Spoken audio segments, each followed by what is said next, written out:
Well, welcome to Martini Time. I was going to say Happy Merry Christmas, but Christmas is over.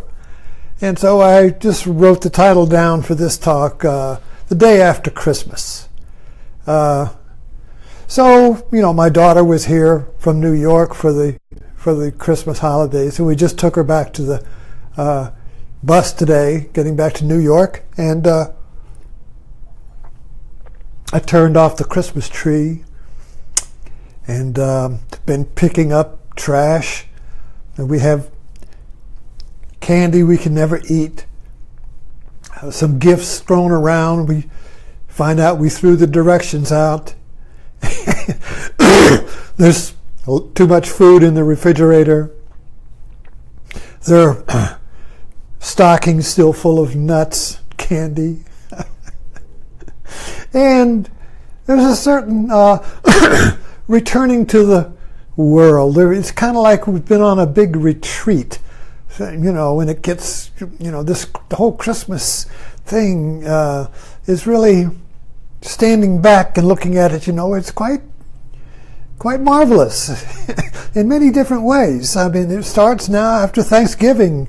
You see the Christmas lights, trees up, and you start hearing some commercials and Hallmark movies, and it's coming. Christmas is coming.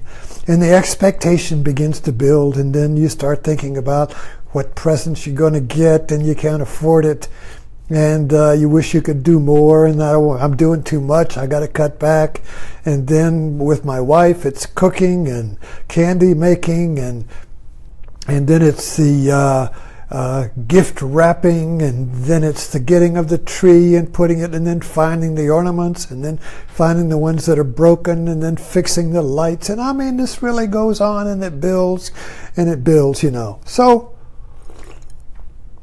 and the advertising, and the Santa Clauses, and the school is out, and then finally the big day is here, and boom, and you open a couple of gifts. I got a grill master. You put water in it, and when you have the grill is hot, you spray the water on it, and it turns to steam, and you can clean the grill. And my wife is gone right now, so I don't know how long this will last. And then I got some gloves, and which I really like. And my wife got a bunch of pots, and I called her my potted wife. And but it's just Christmas, But the day after Christmas is kind of like winter. It's cold out there. It's gray. There are no lights, and there's no singing and expectation and everything. Where did Camelot go? Where did the joy go? So there's a wonder to it, but there's also artificiality to it too, and we all sense that. There's something that it's kind of like when you go to a Christmas party, and they make up games to do. So you pretend to have a lot of fun doing these games. There was a Rotary. I don't go to the Rotary, and there was a Christmas Rotary party, and my wife goes, and they had a lot of Christmas games and stuff. I hate that. So. But anyway, I'm just reflecting on the day after Christmas, and then the kids, if anybody stayed at your house, then you find stuff they left. And, stuff, we double check, so my daughter didn't leave her cell phone or computer or her charger, so she took that with her, So far we've been lucky.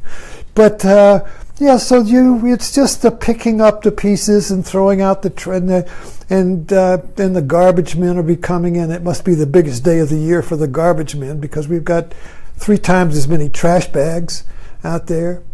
And there's kind of like it's over type of thing, back to the mundane world, the everyday world, and so it's kind of like that, and wondering that what was it? What was this thing that we do in the wintertime in America that it's good for the economy? Everybody, it seems like it's the engine that runs.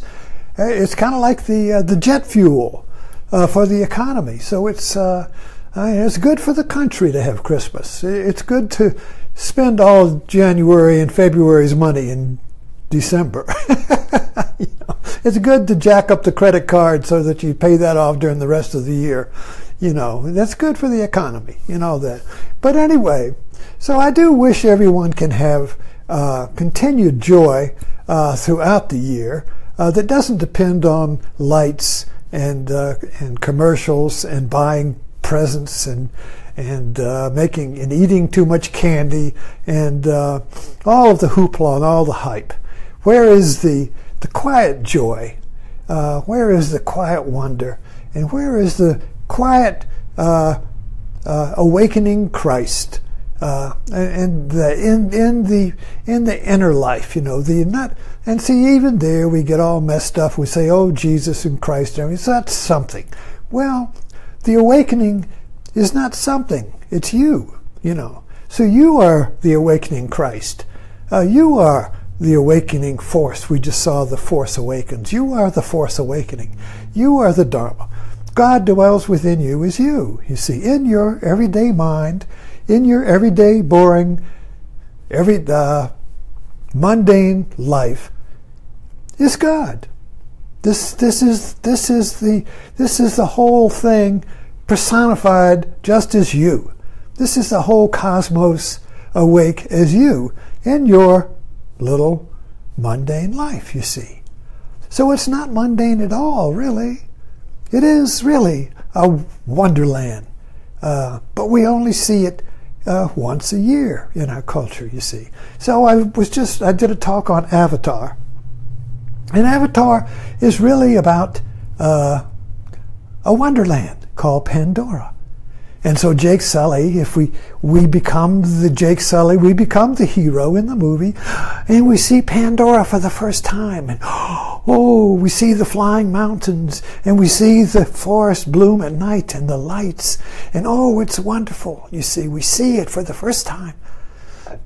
And so that it's kind of like Christmas is kind of like seeing the world for the first time.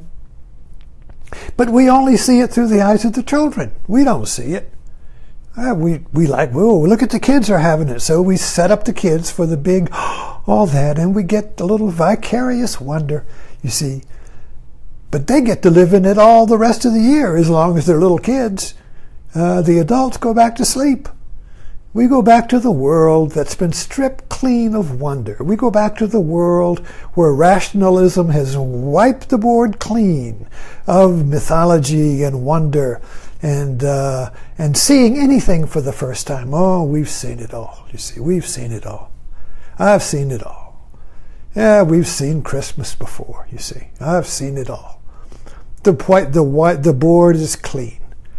No lights here. You see. So it's kind of strange, you see. I guess that's why we create this Christmas for the kids, so we can remember what it was like to see the world for the first time, to see Pandora, to awaken Pandora, to awaken the force within, to awaken the Christ within, you see. So God dwells within you as you, not as somebody else, and not as you, and not the you think you are. God doesn't dwell within you as your little boring mundane self who doesn't see the wonder in anything. No, God is dwelling within you as wonder. He's dwelling within you, within me, as joy, as peace. He's dwelling within us as Christmas. That's the big joke. We think it's out there in the tree and in the stores and in the little Santa Claus guy. No. That's just a reflection.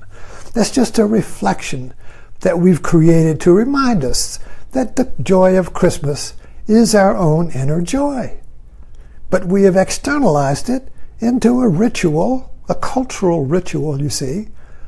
And we do the ritual, and that's fine. But we forget the purpose of the ritual, which is to awaken the God with the joy within, you see. So anyway, have a great year. My bell rang. I've got a bottle of good gin to last me for a few more martinis, and I got a good bottle of Red Label Scotch, so I have some nice Scotch to drink. So I'm happy, and I wish that for you. Thanks for dropping in.